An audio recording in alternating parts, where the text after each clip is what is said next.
Okay, here we go. Okay, everyone. All right, maybe I have to use the gavel. There you go.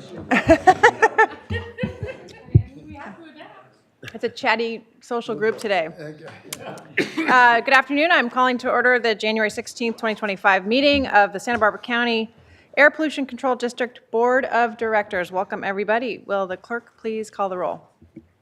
Director Lee, Here. Director Hartman. Here. Director Nelson, Here. Director Lavanino, Director Silva, Here.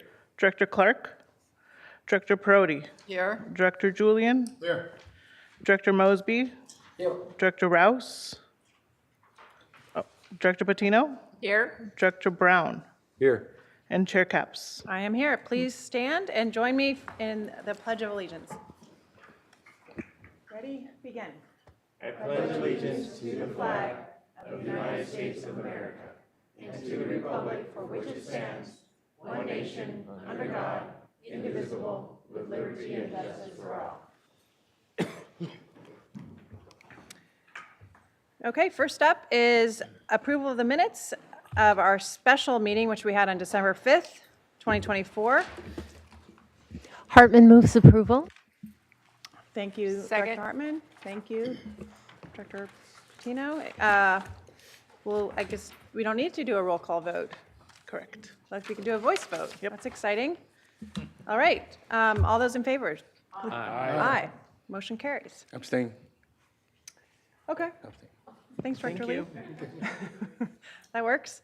The next item of business is the election of chair and vice chair for 2025. Is that, am I running that process? Yes. Oh, okay. Okay, well, I need a nomination for this role of chair. Who's our vice chair? Our vice chairs? There. I nominate Mayor Julian. I'll second that. Any discussion or other suggestions? Sounds like a good one to me. So I believe, is that nomination a motion? That works? Yes. Okay. All those in favor? Aye. Aye. Excellent. Congratulations. Thank you. We're not going to switch seats if you don't mind. No, we don't want to. Okay. No, we won't. The next item of business is approval of administrative items. Do we need a vice We need to chair? get a vice I'm We need a sorry. vice chair. Am I? Okay. New chair. Oh, I'm sorry. We need a vice chair. Sorry about that. Historically, Nominations? historically, for the Air District, it has rotated between a city mayor or council member and then a board of supervisor. That's just been historically what you've done. It's at the board's prerogative how you want to proceed. Do we have information on which districts in the supervisors? We like to rotate it. I'm sorry, yeah. Whose turn is it?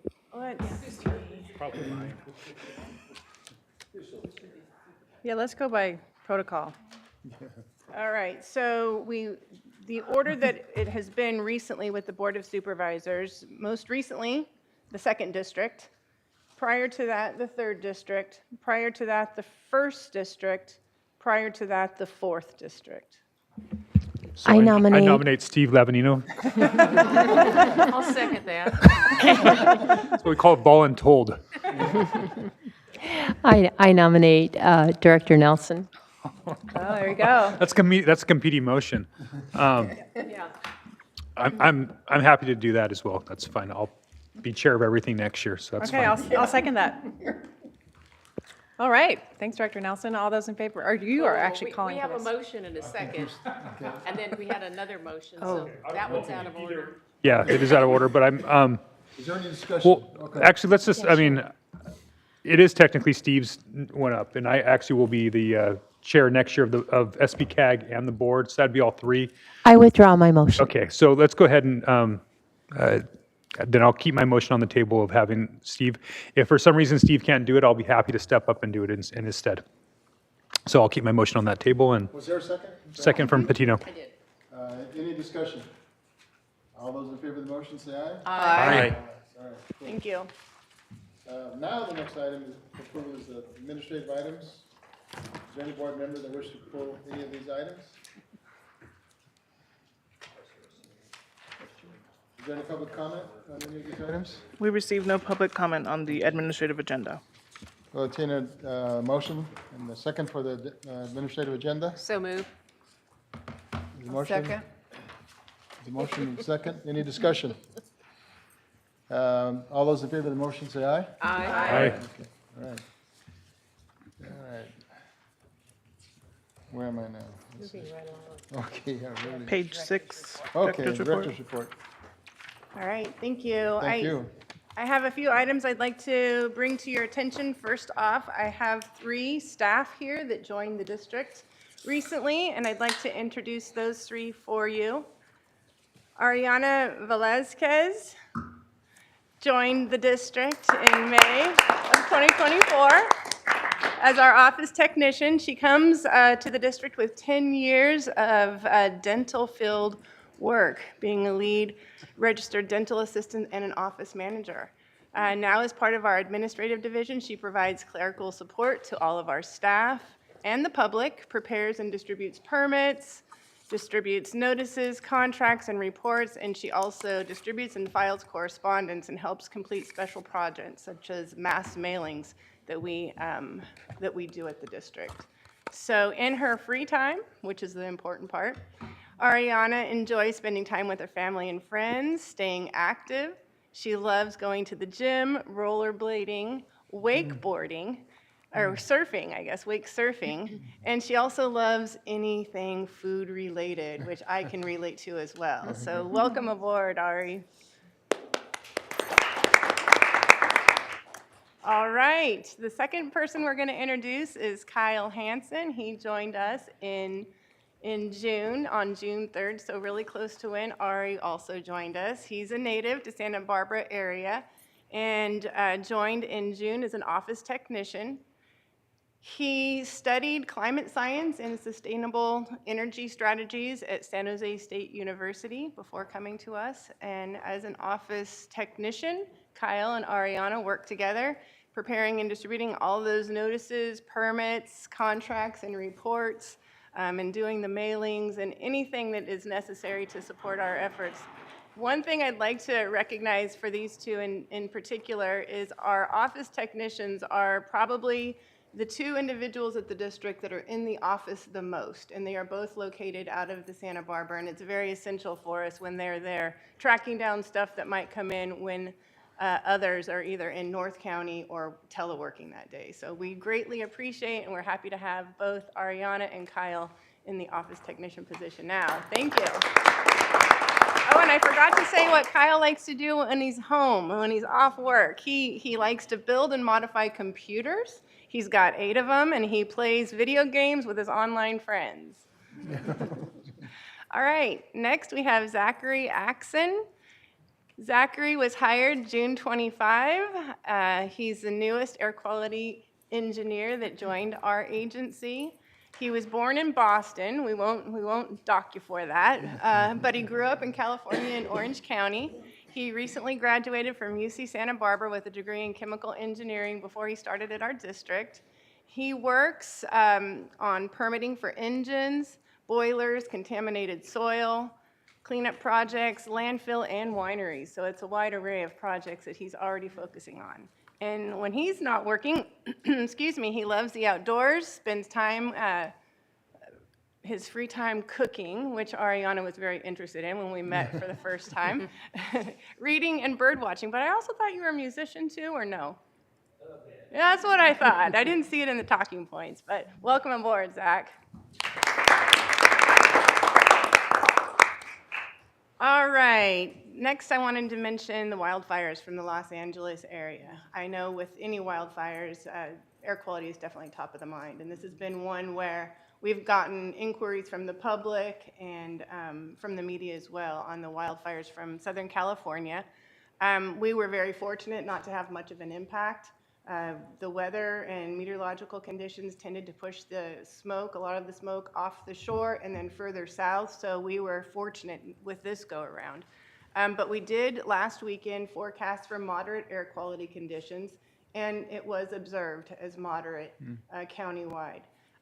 We were able to provide that forecast prior to the weekend hitting, and then actually on Saturday, we noticed that smoke was being smelled, even though the air quality conditions were still fluctuating between good and moderate. So on the weekend, we did extend our outreach with our social media post and highlight the moderate air quality conditions that we were observing. The one thing that we really wanted to focus is that, as we all know, with wildfires, whether they're in our own backyard or far away, the conditions and air quality impacts can change quickly. So we really tried to encourage everyone just pay attention and be ready to take your own personal action if and when the smoke actually was impacting our area. So we wanted folks to realize what air quality data we have on our homepage or our website, as well as the fire and smoke map. We also wanted to highlight the need to start preparing for a clean air room at your home or your work in case it did get worse. And then to follow us on Twitter, on Instagram, or receive air quality alerts. But because the air quality did not elevate to unhealthy levels, we did not move into our air quality alert phase. We did coordinate with our other agencies that we work with when doing so to keep them up to date on what we were doing with our own actions. So we're definitely following all the smoke conditions, following the high wind warnings. We know it's dry. We know things can always change and impact our constituents immediately.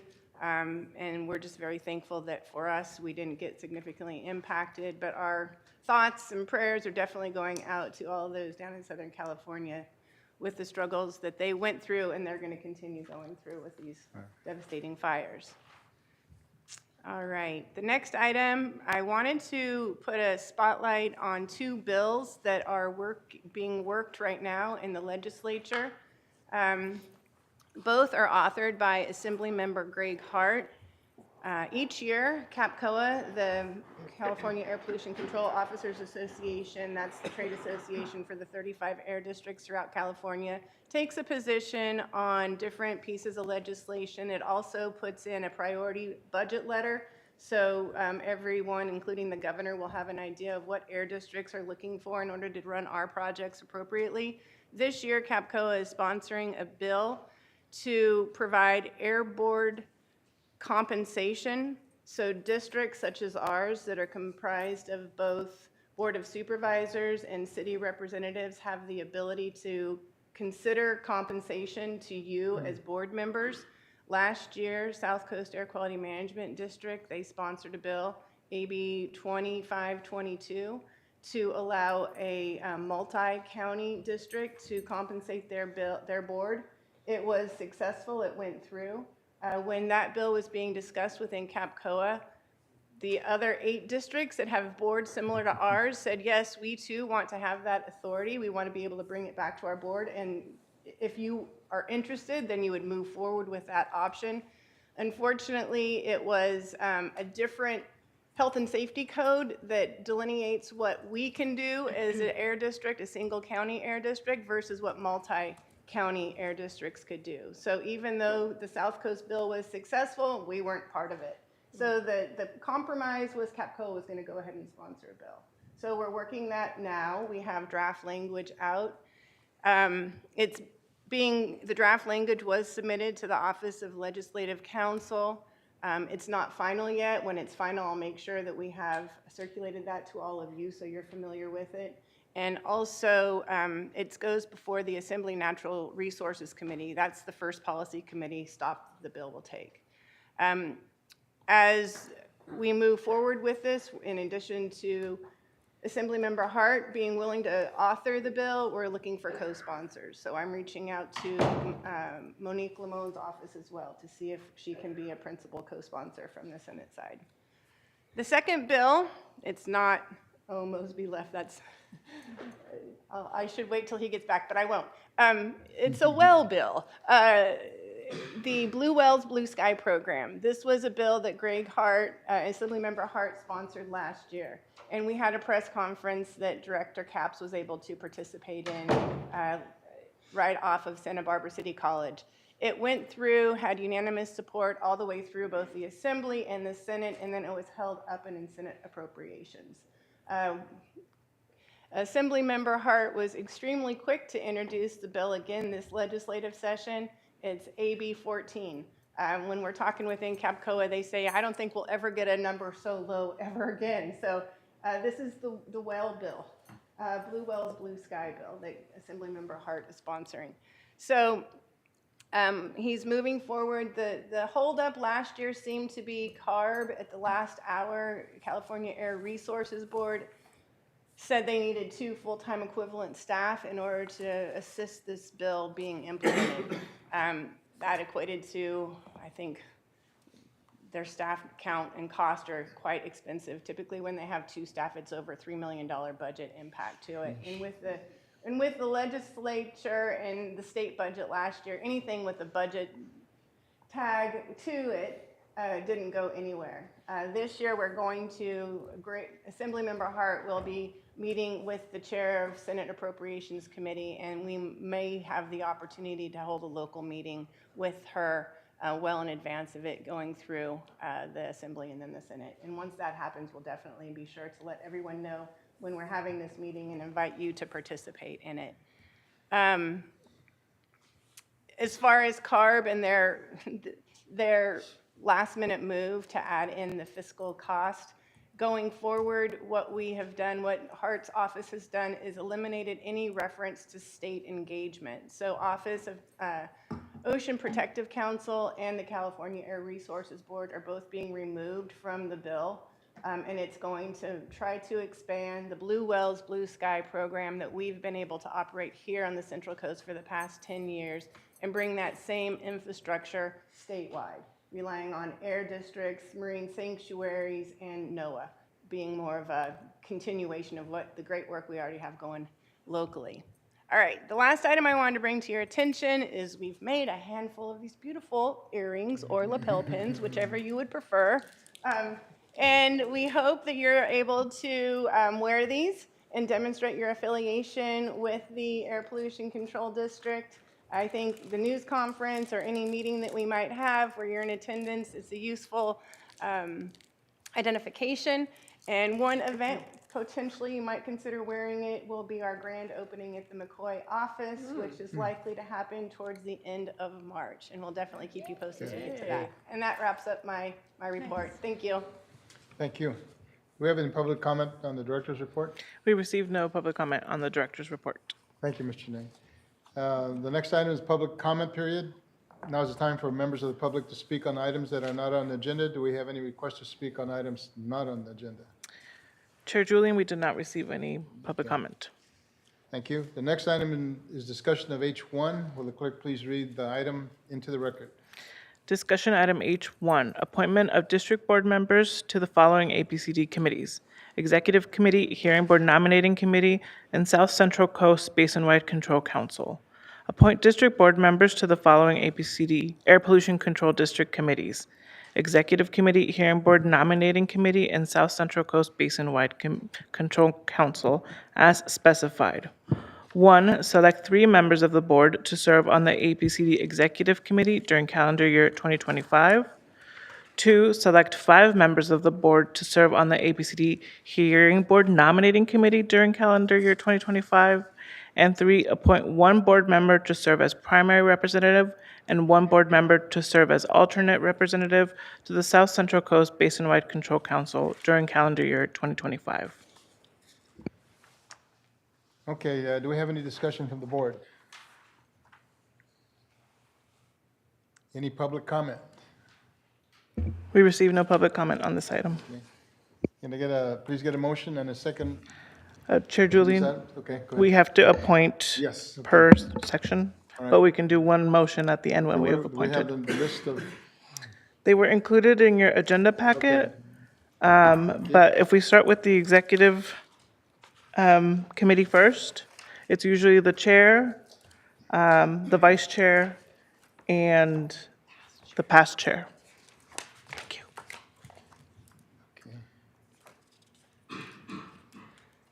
So that would be if we were to model the same format, it would be Director Capps, Director or Chair Julian, and Director Lavanino.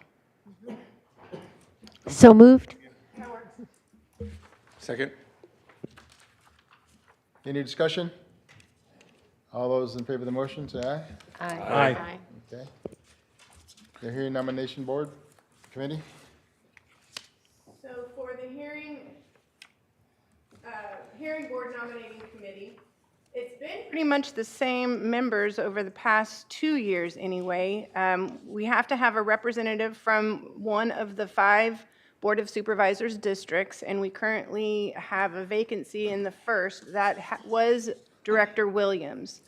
So who we had in 2024, first district was Director Williams, second district, Director Perotti, third, Director Hartman, fourth, Director Nelson, and fifth, Director Patino. And just to give you reference for this nominating committee, we anticipate 2 meetings in 2025, and each of those meetings, or traditionally, each of those meetings have followed this meeting. It's been immediately after. Okay, do we have a volunteer for, okay, Yes, I volunteered. okay.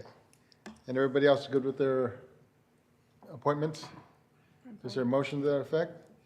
So moved. Second. Any discussion? All those in favor of the motion say aye. Aye. All ayes. Great, thank you all. Central Coast, South Central Coast Basin Control Council. All right. Director Perotti has been our representative over the last 3 years, and we had an alternate. Mayor Infanti was the alternate. The BCC has met, I mean, it's scheduled to meet quarterly, but I think we've only been able to meet at best 3 times a year, maybe only twice a year. I don't know if you'd like to add any more.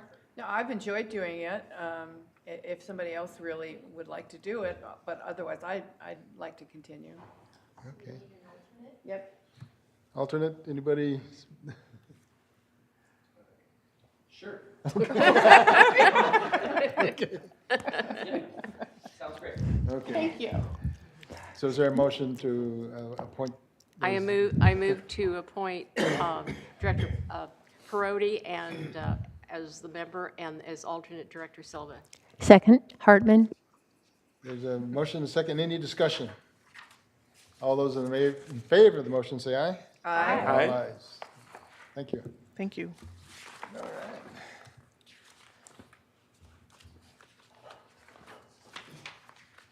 All right, and next item is the discussion of H2. Will the clerk please read that item into the record? Discussion item H2, update on the district's clean heat program. Receive and file an update on the district's clean heat program. All right, this afternoon we will receive a presentation from Emily Waddington. Emily's been at the district for the past 6.5 years. She's in our planning division, Air Quality Specialist 3. She works on incentive programs, and she's going to be providing an update on our Heat Clean program. She also, you probably remember her from our Landscape Electrification Fund program, and she also does land use review for the district. Thank you, Erin. And there we go. Good afternoon, Chair Julian and board members. Today, I'm happy to present to you on our Heat Clean program and its upcoming relaunch next month. We have previously run 3 cycles of this program with your board approval. It has been newly named and was formerly known as the Wood Smoke Reduction Program. The overall mission of the program is to reduce the amount of wood smoke emitted from households in the county by replacing wood-burning fireplaces and stoves with cleaner electric heaters.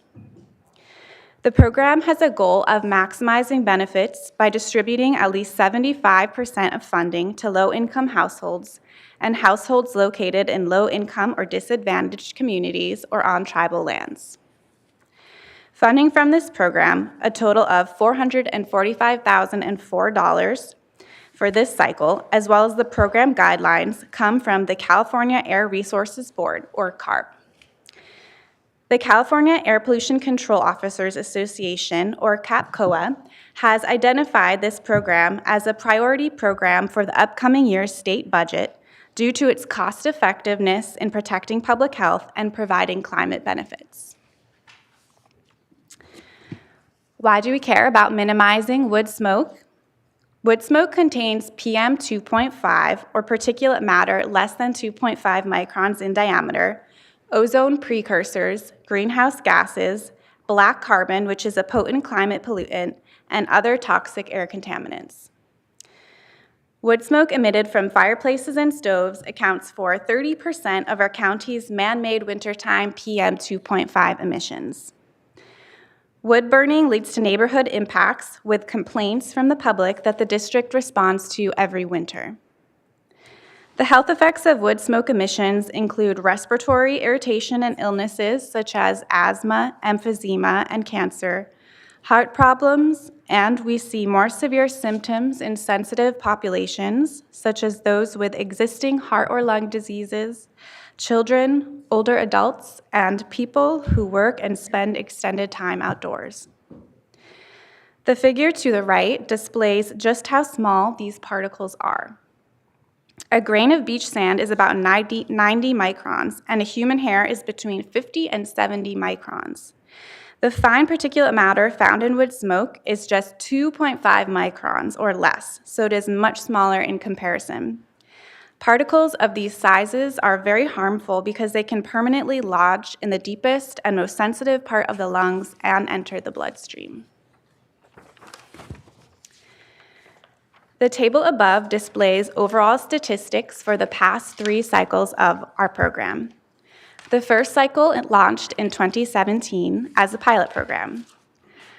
Overall, with all 3 cycles combined, we have completed 133 change-out projects and expended $470,562. 90% of that funding has gone to projects located in low-income households or communities, which exceeds the target set by CARB of 75% of funding. Overall, the program has reduced 360 tons of pollutants, with annual pollutant reductions comparable to removing 1,040 old, highly polluting passenger cars off the road. The pie chart to the bottom right displays the location of the change-out projects. As you can see, a majority of the projects, about 62%, were located in North County, in Santa Maria, Guadalupe, Lompoc, and Orchid. 2% of participants were located in Mid-County in San Ynez and Los Alamos, and 36% of participants were located in South County in Carpinteria, Goleta, and Santa Barbara. To be eligible for the program, a household must use an existing operational wood-burning heater as one of their primary heat sources. It can be either a wood-burning open hearth fireplace or an uncertified wood-burning stove or fireplace insert. A stove or fireplace insert must be uncertified, which means it was installed prior to the Environmental Protection Agency or EPA emission standards. So the program is aiming to replace the dirtiest wood-burning heaters. In 2023, CARB released amended program guidelines focusing the program on replacements with new electric heaters.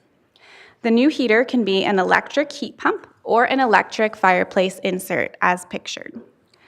Under the new CARB guidelines, gas heaters, such as gas fireplace inserts, are no longer eligible options.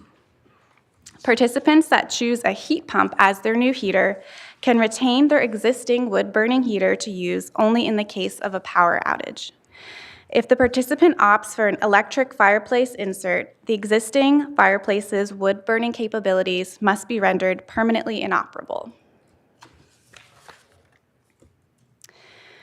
There's a lot of talk about heat pumps lately, and they've become the darling of the efficiency world. How heat pumps work is demonstrated in this diagram to the right. There is an outdoor component that contains liquid coolant and a condenser. In the wintertime, the heat pump absorbs heat from the outside air, even in very cold temperatures. The heat is then condensed and distributed into the house through the indoor component, which can either be fed fed in through an existing duct system if the home is set up with heating ducts, or it can be fed in through a wall-mounted unit if the home doesn't have heating ducts. In the summer, the system is reversed and warm air is removed from the house and cool air is pumped in. Essentially, the system is transferring heat that already exists in the air rather than generating heat, which makes it extremely efficient, using about a quarter of the energy of a traditional heater. Heat pumps are zero emission, so they provide co-benefits of improving indoor air quality and fire safety. They do have a higher upfront cost to purchase and install than a traditional heater. Luckily, there are quite a lot of rebate programs available for heat pumps now, including federal incentives through the Home Electrification and Appliance Rebates or HERA program, state incentives through Tech Clean California, and local incentives through the Tri-County Regional Energy Network, or 3C-REN, Central Coast Community Energy, or 3CE, and the City of Lompoc. The district plans to work with heat pump installers that are certified with these other programs so that participants can stack funds to maximize available incentives. There are two types of vouchers that will be available: the standard voucher and the enhanced voucher. The standard voucher provides up to $5,000 for eligible costs towards replacement with an electric heat pump and up to $2,500 for eligible costs towards replacement with an electric fireplace insert. The enhanced voucher is available to households located in a disadvantaged or low-income community or on tribal lands. The map to the right displays the state-designated low-income communities in blue and disadvantaged communities in green. Households in these areas automatically qualify for the enhanced voucher, and participants living outside of these areas can qualify for the enhanced voucher based upon their household income or if they document participation in a federal or state low-income assistance program. The enhanced voucher provides up to $10,000 for eligible costs towards replacement with an electric heat pump and up to $5,000 for eligible costs towards replacement with an electric fireplace insert. These amounts are meant to cover the total cost of a typical project. CARB may increase these amounts this year after undergoing a public comment process. The changeout project must be completed by a participating installer with our program. Participating installers are appropriately licensed according to the CARB guidelines and ensure that the new heater meets local building permit requirements. The installers must undergo program training and sign agreements with us. They will accept the voucher and apply it as a discount at the time of sale. We reimburse the installer directly after the changeout is completed. We have previously worked with 2 fireplace installers to complete the past programs, and they will be participating again in the upcoming program with us. We are also conducting outreach to heat pump installers. There are 14 HVAC contractors who meet the program requirements in the county, and so far, 6 of them are moving forward with participating. We will have full coverage of the county, including in the Cuyama Valley. The program will be advertised to Santa Barbara County residents with a focus on low-income or disadvantaged communities and tribal lands. Initial outreach ideas include emails to our interested parties list we've been maintaining, a news release with county-wide media coverage through newspapers, online media, and social media, as well as collaboration with participating installers and other local heat pump programs. We also plan to do outreach at community events. All program materials will be translated to Spanish, and applications will be available on our webpage at ourair.org/heatclean. We expect the program to launch in late February. That concludes my presentation on the Heat Clean program, and I'm happy to answer any questions. Do we have any discussion from the board? Please.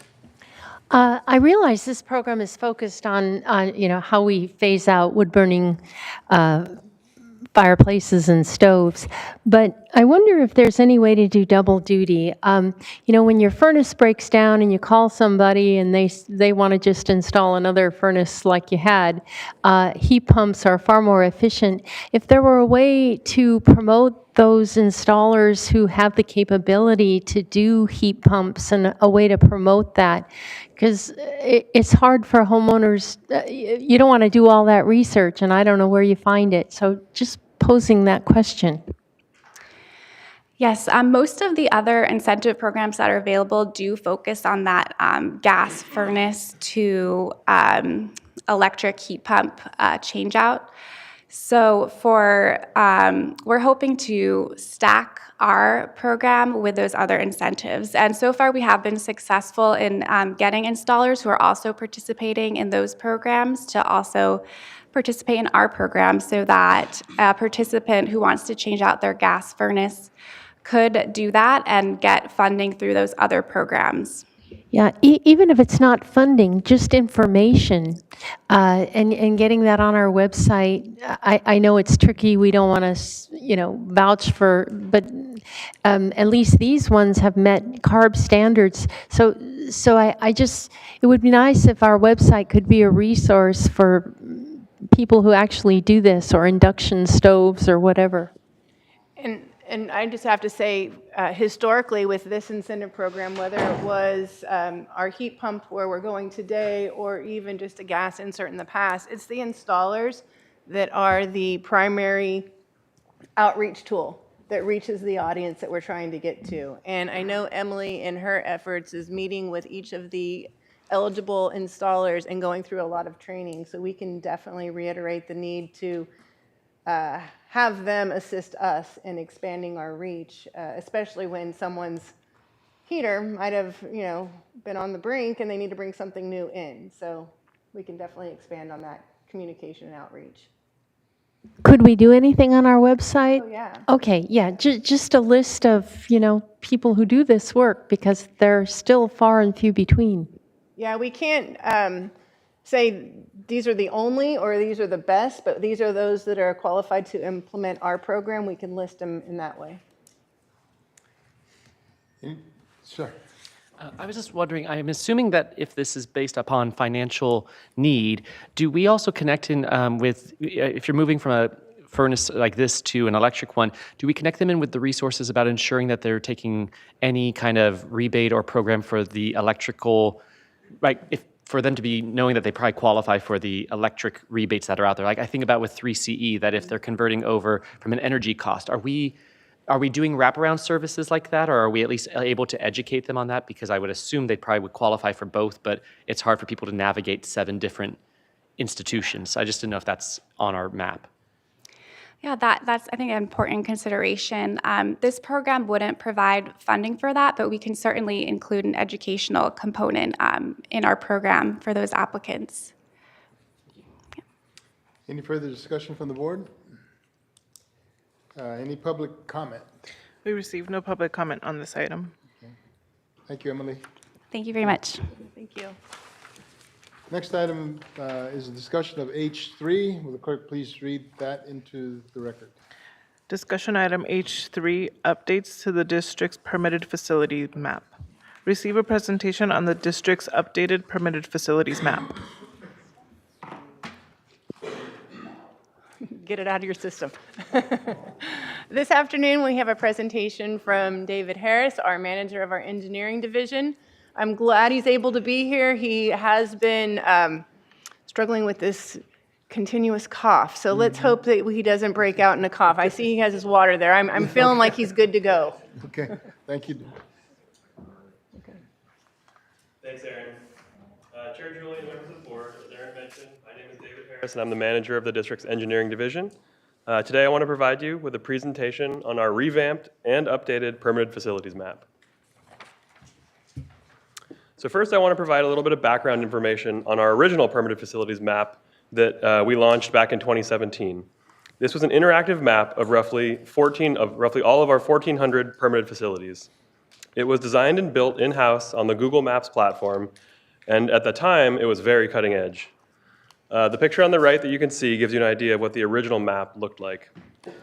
The original map did have several limitations, though, including the graphics that started to feel pretty outdated. It displayed some non-permitted facilities, which was pretty confusing to some of the users of the map. It had very limited search functionality.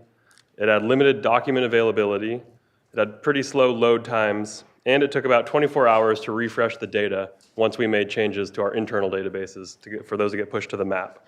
So for all those reasons, we decided to embark on a project to update and improve our permitted facilities map. We soft launched our new map a couple of months ago, and at this point, we're ready to officially launch it. Our improved permitted facilities map was built brand new from the ground up on the Esri mapping platform. Esri is known for their ArcGIS geospatial mapping software. So the improvements to the map include the following: much more modern graphics, significantly improved universal search feature where the user can search based on things like facility name, facility number, facility type, and keywords and many more things. Significantly reduced load times.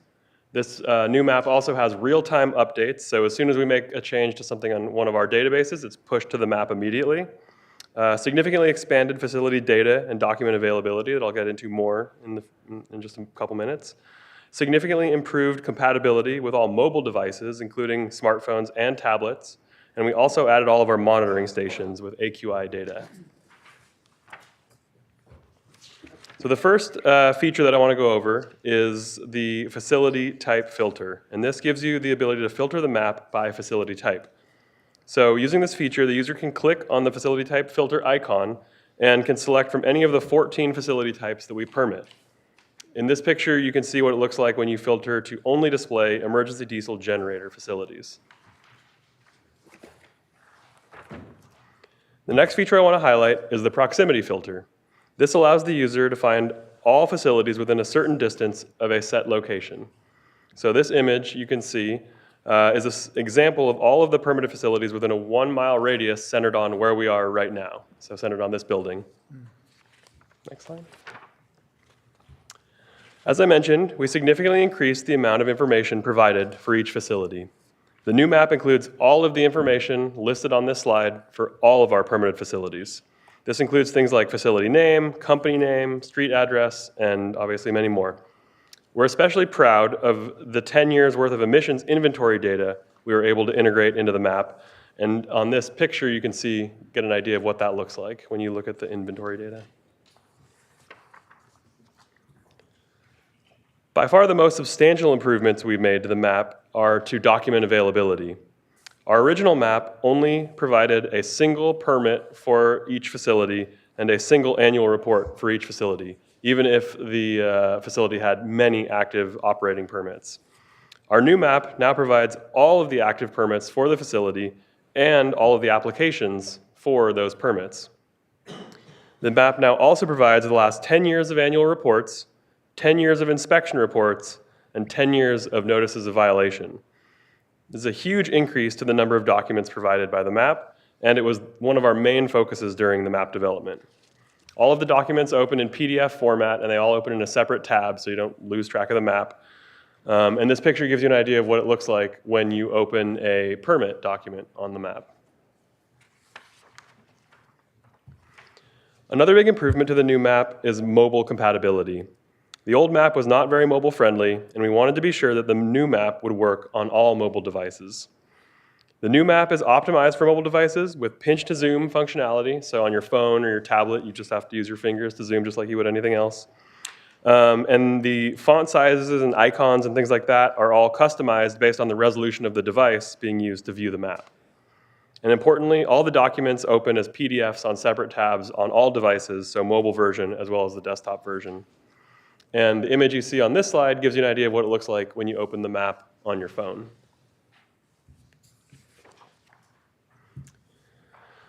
You can now also find the district's monitoring stations on the permitted facilities map. The monitoring station icons are slightly larger than the facility icons to help them stand out a little bit, and they're color-coded to the current air quality index, or AQI. When you click on a station, you get additional information, including the site name, the observation time, and detail color-coded AQI values for all pollutants that are monitored at that station. Now I want to discuss some of the benefits we envision for the new map. The first is Public Record Act requests, or PRAs as we like to call them. By far the most common type of PRA request we get is for documents related to permitted facilities. Because of the limitations of our old map, we were not able to satisfy most PRA requests using the old map. We just couldn't send people there, it wasn't enough. So the improvements to the new map were designed specifically to be responsive to PRAs. And we're now able to direct most requesters to the map first for self-service document retrieval. We've already heard positive feedback from some of our most frequent requesters, and we're hoping to see a decrease in PRA requests following the official map rollout. We're also excited by the staff benefits that the new map provides. Compliance staff can use the map for locating upcoming inspections and for finding other nearby facilities when responding to complaints. Engineering staff can use the map for locating facilities and equipment when performing air modeling. And all staff are able to direct interested parties to the map when we receive phone calls or emails inquiring about a facility. All staff now have a single place to quickly obtain permits, compliance documents, and inventory data. So a little bit about the development of the map. It was developed in partnership with a company called Monarch Weather. Monarch has been an absolute pleasure to work with, and we wouldn't hesitate to recommend them to any agency interested in creating their own interactive map. They worked with us to integrate our map with our existing permit, compliance, and inventory databases, which was definitely no small feat. We designed the map to streamline future upgrades and enhancements, and we're proud to report that it only took 10 months from signing the contract with Monarch to get to our soft launch. That brings us to our official hard launch, which begins today. Later this month, we plan to issue a news release to local media, all our listserv subscribers, and other stakeholders. We're planning for plenty of posts on social media to feature the map, and to feature the map on our homepage. After the initial launch, we'll continue to promote the map as much as possible. And we're also open to accepting any feedback and suggestions on the new map. It's always open. So next, we have a short 3-minute video to give you an idea of what it looks like to use the map in real time. We hope this works.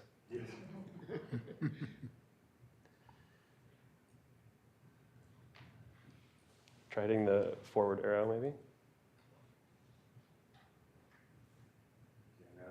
Might go to the backup method. And that concludes our We have a plan B. This is the view when opening up the permitted facilities map, which displays all APCD permitted facilities within Santa Barbara County. The different small round icons represent different facility types, and the bigger diamonds show the air quality monitoring stations. The icons for the stations show their location, the air quality index, which is the number displayed on them, and categorize it by color. So green meaning good air quality, yellow meaning moderate air quality. To be able to get a better view of the map and its details, one can use the plus and minus buttons located on the top left corner to zoom in and out of the map. The layered icon to its left allows users to filter the facilities displayed by type. The first checkbox provides the option to clear the map by deselecting all facility types or to re-add them all back to the map. The remaining checkboxes enable users to display only specific facility types on the map at a time, such as diesel emergency engines and generators. Multiple facility types can be selected simultaneously, for example, adding gas stations along emergency diesel generators. The next icon to the left operates the proximity filter. Users can select a radius by dragging the slide bar and then enable the filter. A circle will appear on the map, which can be dragged to the desired location. Only facilities within the selected area will then be displayed on the map. The last icon in the top left corner is Information button, which redirects users to the APCD web page. This page provides additional details on how to use the map and allows users to request more information. The map is also equipped with a universal search bar that allows users to search for facilities by name, address, permit number, facility ID, and more. For example, a search for a facility belonging to the County of Santa Barbara can be performed by typing it into the search bar and then selecting the chosen facility. Once a desired facility is selected, either by using the search bar or clicking on it directly on the map, a window will appear displaying key information about the facility such as its name, address, facility ID, and more. Below this, there is a drop-down menu with 6 different categories of information: annual reports, compliance history, emissions, notice of violations, NOV, inspections, permits, and source history. Under each of these tabs, users can view and download documents and public information, including all annual reports submitted by the facility and all active permits. To download a document, simply click on it to load. The document will then open in a separate window where it can be viewed and downloaded. To view permits, select the Permits tab from the drop-down menu. All active permits for the facility will appear, along with information such as permit number, type, and a short description of what the permit authorizes. Users can also download available permits and permit applications in the same way as an annual report by clicking on the desired document.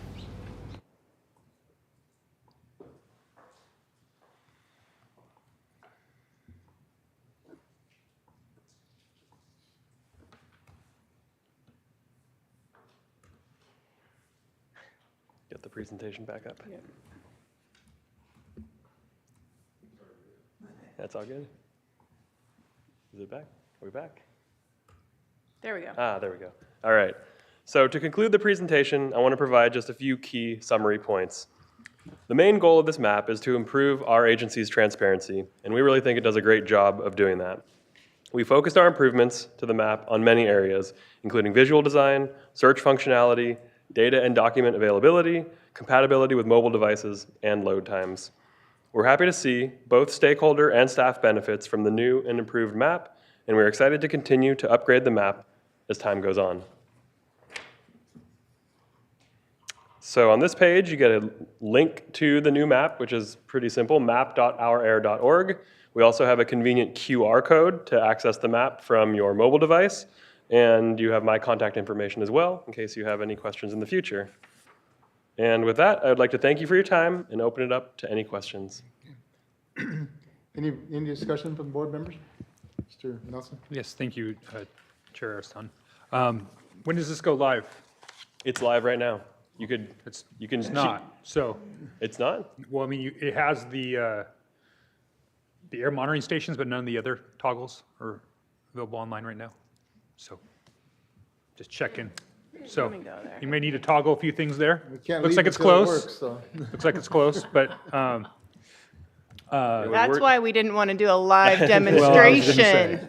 So, but it's exciting and good information.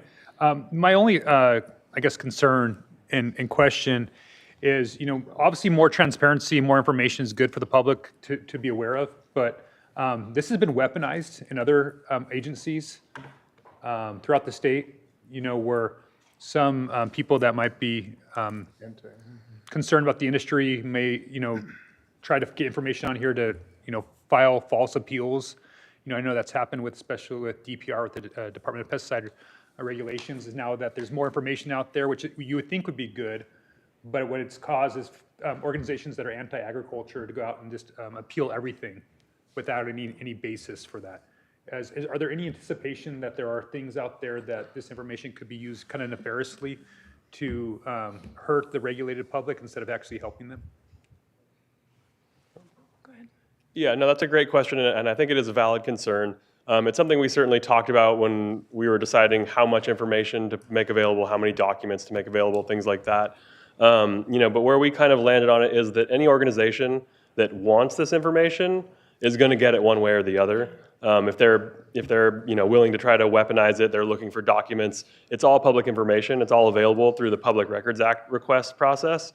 So that's been our experience at least, is that those types of organizations are going to get it one way or the other. So it's either going to be a lot of work for us to respond to a PRA request like that, or you make it available to them online.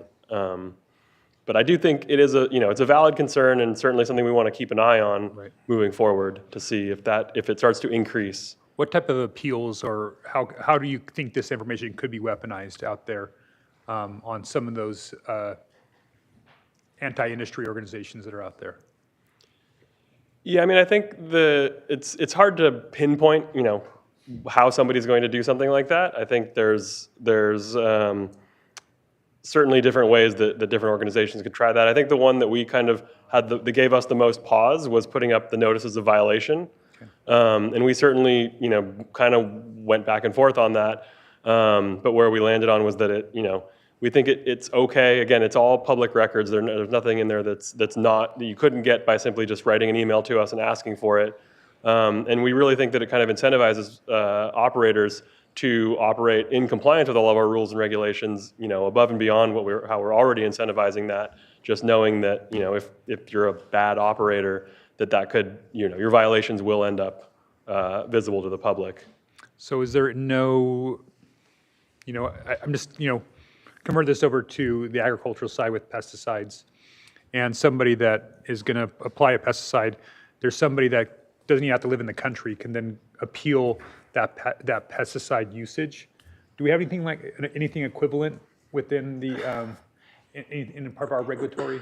I think it would only be through the permit issuance phase, and when we're actually making a document publicly available for review and comment before we take final action, or if an interest group like the Wine Institute was to enter comments or appeal during the actual issuance of a permit.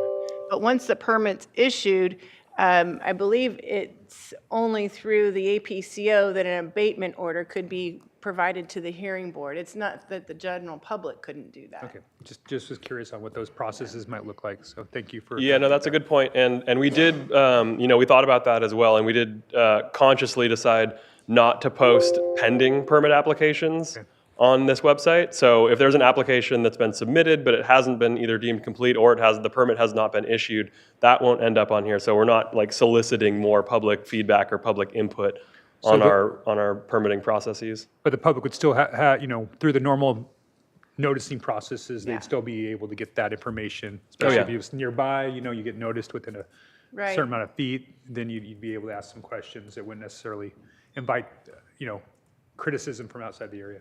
Yeah, and that would be definitely specific to that individual project and what would be required to do as far as noticing. And those noticing requirements we're obligated to follow regardless of this map. Right, thank you. Yeah. Any further discussion from the board? A question and a comment. I just wondered, are we on the cutting edge? Our air district in terms of this kind of transparency? Yeah, I would say so. Certainly, we are on the cutting edge.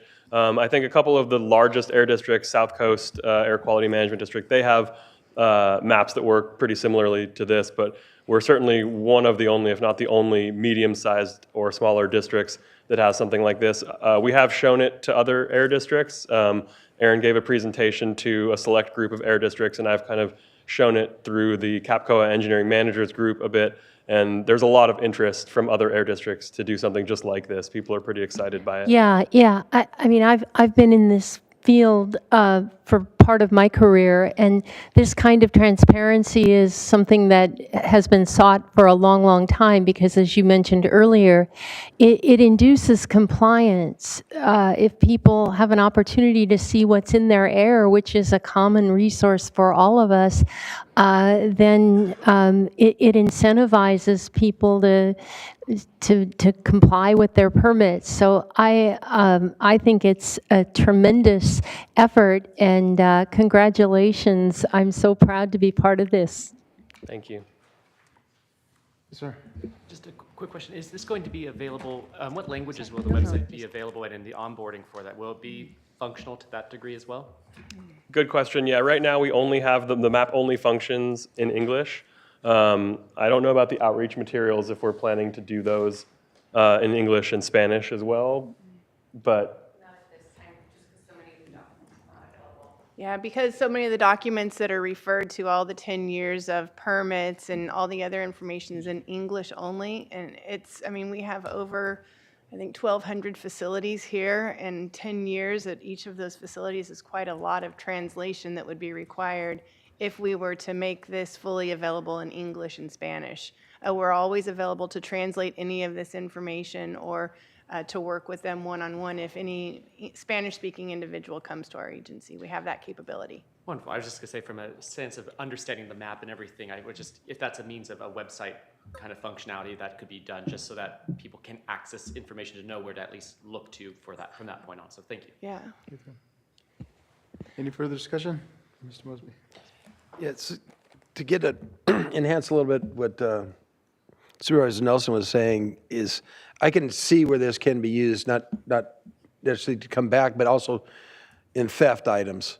Farming and stuff like that, yeah, there's a generator there, and so, but now, everybody knows where these generators are at the push of a button. Sure, it's available with a records request, but when they do that, you guys have a record of who came in or who made the records request. Or it's another layer that they have to do. I know if you started diagramming where tractors are and stuff, where they are, and this is in the field over here, you're wide open. And some of these generators up in the hills you just identified, there's nobody watching them in many cases. So there is a high theft item out there in the open circuit that isn't fenced in. So you could have just opened a big can of worms for a lot of people looking, and they don't necessarily all think the same way we do. I'm just recovering from a theft at one of my places. Somebody stole 3 giant barrel cacti of mine. And it's crazy. Why? $1,000 plants that they just stole. And so people think a little differently. I mean, the plants fought back. I got it all on camera. These guys are bleeding everywhere, stealing them. But there's a whole different component that gets out there. And I think you might have just opened a slippery slope on some people. Yeah, no, that's certainly a good point to bring up, and certainly a consideration. I will just mention that the locations and the concept of providing the locations of the facilities and the equipment, that's been in place since 2017. That's not brand new here.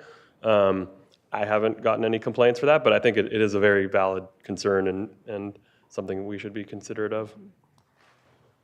Yeah, they're stealing batteries out of tractors. That's how. I mean, it's a whole nother Catalytic level. converters out of Priuses too, right? Yeah. Better not take my Prius. No, all very good points. I really appreciate your input and feedback. And I noticed that when I open on my computer here, I too am only getting the air monitoring stations. If you look on your mobile device, I was able to see everything on my mobile device, so I'm not quite sure if it's just a delay in the Wi-Fi and the download of information. It is all there, so if you have time outside of this meeting and you have any additional comments or questions, please forward it our way. You can forward it to me, obviously, or Dave. We're always open, and if you do hear of any negative impact that this has resulted in, I want to hear that too. And I want to be fully aware of what we've provided. When I did share this recently at a conference, Steve Cliff, the executive officer with CARB, was there. And he followed my presentation, and he recognized the hard work and depth of information and transparency that we're providing here to our constituents, and complimented our proactive efforts, because this is what the state is pushing forward with the implementation of AB 617 with the Community Air Protection Program, making information easily for individuals to access, but realizing we have to be smart about it as well. So I really appreciate everyone's feedback, and keep it coming, please. Any further board discussion? Any public comments? We received no public comment on this item. Okay, this is no vote necessary. It's receive and file. Item I, announcements. This meeting will be rebroadcasted on Sunday, January 19th, 2025 at 5 p.m. on the County of Santa Barbara TV channel 20. Item J is adjournment. The Santa Barbara County Air Pollution Control District Board is adjourned to 1 p.m. on March 20th, 2025. Thank you. And if you don't mind, if we can get a picture, since we have so many of you here, we would love to get a picture beyond the dais here for our website.